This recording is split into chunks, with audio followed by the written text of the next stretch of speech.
5살인 딸아이가 소풍 가던 날 이상하게 마음이 불안했습니다. 아이가 혹시 단체 버스를 못 타게 되는 건 아닌지, 친구들에게 소외당하는 외로운 소풍이 되는 건 아닌지, 근거도 없는 두려움이 밀려와 학교 근처까지 가서 밖에서 서성거리까지 했습니다. 그러다가 문득 어릴 때 기억이 떠올랐습니다. 저는 알코올 중독인 아버지의 폭력에 시달리며 가족의 생계와 육아까지 떠맡은 어머니 밑에서 자랐습니다. 학교에 갔다 와 엄마가 없으면 울면서 온 동네로 엄마를 찾아다녔습니다. 엄마가 언제든 나를 버리고 떠날 거라는 두려움 속에 살았던 것 같습니다. 몸이 약해 결석도 자주 했는데 며칠 만에 학교에 갈 땐 너무 두려워 엄마를 꼭 데리고 등교했습니다. 친구들과 잘 어울리지도 못했고 몸이 약해 체육 시간엔 혼자만 덩그러니 교실에 남아있었던 기억도 있습니다. 그렇게 외롭고 두려웠던 어린 시절이 떠오르자 갑자기 눈물이 왈칵 쏟아지며 아이의 소풍에 대한 두려움이 바로 나의 아픔임을 깨달았습니다. 집에 돌아오자마자 거울을 보며 나는 버림받는 게 무섭다. 혼자 될까봐 너무 두렵다고 말하자 눈물이 줄줄 흘렀습니다. 그러자 예전에 엄마가 오빠와 나 사이에 낙태를 한 적이 있었다는 말이 생각나 그 낙태된 태아의 마음을 느껴가며 용서를 구했습니다. 무섭고 힘들었지. 미안해. 아픔 없는 곳에 가서 행복하게 지내길 바랄게 라며 진심으로 행복을 빌었습니다. 그러자 제 얼굴에 여러 얼굴들이 차례차례 나타났다 사라지면서 갑자기 머리 주위로 엄청나게 크고 둥그런 빛이 감싸기 시작했습니다. 제 눈을 의심하며 여러 번 눈을 감았다 떴다 했는데도 그 빛은 오랫동안 계속 제 머리 주위에 머물렀습니다. 그렇게 명상을 하고 잠이 들었는데 갑자기 새벽에 딸아이가 무서운 꿈을 꿨다고 저희 방으로 뛰어들어왔습니다. 자기 등에 큰 무언가가 있어서 엑스레이를 찍어봤는데 거기에 아기가 있었고 그 아기가 여러 명으로 나뉘어 계속 등에서 밑으로 내려왔다고 했습니다. 내 눈앞에서 지금 불안한 상황이 펼쳐지고 있는 것도 아닌데 왜 자꾸 불안한 걸까요? 내 무의식 속에 억눌려 있는 두려움에 떠는 자아가 사소한 상황에도 자극받아 올라오기 때문입니다. 그래서 거울 앞에서 두려움을 느껴보니 과거에 엄마가 낙태한 아이의 공포가 올라왔습니다. 그래서 그 공포를 느껴주며 용서를 빌었더니 그 아이는 딸아이의 꿈을 통해 빠져나갔습니다. 이렇게 내 안에 두려움이 빠져나가면 딸아이의 두려움은 어떻게 될까요? 딸아이는 평소 유치원에 데려다 줄 때마다 떨어지지 않으려고 매달리곤 했습니다. 그런데 이상하게도 그 다음 날은 간단하게 안녕 하고 인사만 하고 잘 들어갔습니다. 저도 평소 아이가 다 크는 걸 보지 못하면 어쩌나, 남편이 나를 놔두고 갑자기 죽으면 어쩌나 하는 막연한 두려움이 있었는데 그 두려움의 원인을 알게 되니 마음이 많이 편안해지고 거울 명상을 더 열심히 해야겠다는 생각도 들었습니다. 거울 명상으로 내 안에 두려움이 사라지자 딸아이의 두려움도 함께 사라졌습니다. 딸아이의 두려움이 곧 나의 두려움이었음을 알게 됐습니다. 내가 딸아이와 함께 살아가는 세상은 사실은 내 안의 두려움을 올라오게 해주는 홀로그램 이미지입니다.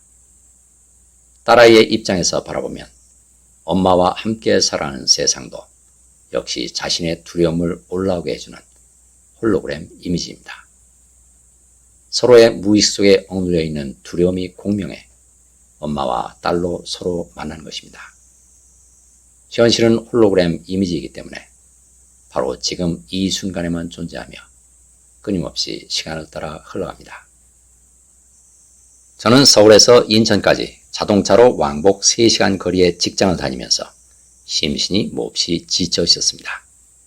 원래대로라면 오는 2025년에나 가까운 곳으로 전보가 가능한 상황이었습니다. 인사팀에 제 사정을 설명하러 가기 전에 거울 앞에서 제 안에 두려움을 느껴주었습니다. 기름값이 너무 많이 들어 월급에서 남는 것도 별로 없다. 이번에도 또 거절당할까봐 너무 두렵다. 그러고 나서 인사팀을 찾아갔습니다. 제 안의 두려움을 또 느껴가며 솔직하게 제 상황을 묘사했습니다. 그런데 인사 담당자는 이상하리만큼 제 말에 귀를 기울여 주었고 상담을 끝내면서도 저도 이렇게 긴 상담은 처음입니다. 라고 웃으며 말했습니다. 차분히 기다려보고 조심해서 운전하라는 말도 해주었습니다. 그런데 인사명령이 나오기 5일 전까지도 연락이 없었습니다. 저는 다시 이번에도 또 거절당하는 거 아니야 하는 두려움을 느껴주며 전화해 보았습니다. 인사 담당자는 아직도 전보 배치 중이니까 차분히 기다리시면 돼요 라고 저의 두려움을 해소시켜 주었습니다. 그러고 있다가 발표 날에 떨리는 마음으로 홈페이지에 들어가 보니 저희 집에서 30분 거리인 광명으로 배치받았고 더욱 놀라운 건 업무량이 그리 많지 않은 부서로 배치를 받은 것입니다. 단지 저의 두려움을 솔직하게 느껴주기만 했는데 지난 몇 년간 고민했던 큰 문제가 싹 해결됐습니다. 나는 왜 근무지를 가까운 곳으로 옮겨달라는 말을 하지 못하고 꾹 참고만 살아온 걸까요? 이번에도 거절당할지 몰라 하고 두려움에 떠는 자아를 나와 동일시하며 살아왔기 때문입니다. 하지만 내가 두려움이 올라올 때마다 두려움을 느껴주자 그 자아는 나와 분리됐고 두려움은 현실로 물질화되지 않았습니다. 딸아이를 가만히 떠올려 봅니다. 어디서 어떻게 떠오릅니까? 내 마음속에서 한 장의 이미지로 떠오릅니다. 인사 담당자를 가만히 떠올려 봅니다. 어디서 어떻게 떠오릅니까? 역시 내 마음속에서 한 장의 이미지로 떠오릅니다. 내 마음속에서 생각이 떠오르는 순간 이미지도 즉각 떠오릅니다. 내 마음속에서 생각이 사라지는 순간 이미지도 즉각 사라집니다. 그렇다면 내 마음속에서 생각이 연속적으로 떠오르면 어떻게 될까요? 내가 생각하는 이미지들도 연속적으로 떠올라 생생히 살아있는 것처럼 움직이게 됩니다. 예컨대 내가 지금 바삐 걷는 중이라면 그건 난 지금 바삐 걷는 중이야 라는 생각을 연속적인 이미지들로 형상화시켜 놓은 것입니다. 현실이 내 생각대로 움직이는 이미지라면 왜 내가 원치 않는 괴로운 이미지가 펼쳐지는 걸까요? 괴로운 생각들을 끊임없이 떠올리는 자아들을 나와 동시하며 살기 때문입니다. 따라서 괴로운 자아들을 나와 분리시키면 괴로운 생각들도 떠오르지 않고 괴로운 이미지가 내 눈앞에 펼쳐지지도 않습니다. 거울 속에 나를 바라보면 한 장의 이미지입니다.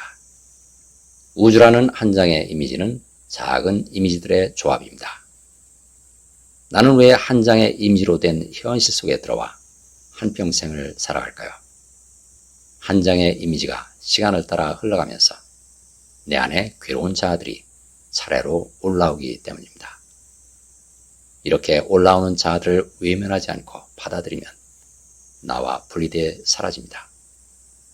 괴로운 자아들을 하나씩 풀어놓아 줄 때마다 내 눈앞엔 점점 더 아름답고 평화로운 이미지가 펼쳐집니다. 작은 치유 사례도 많은 분들에게 큰 도움이 될 수 있습니다. 사례를 보내줄 것은 swkim1217@naver.com입니다. 감사합니다.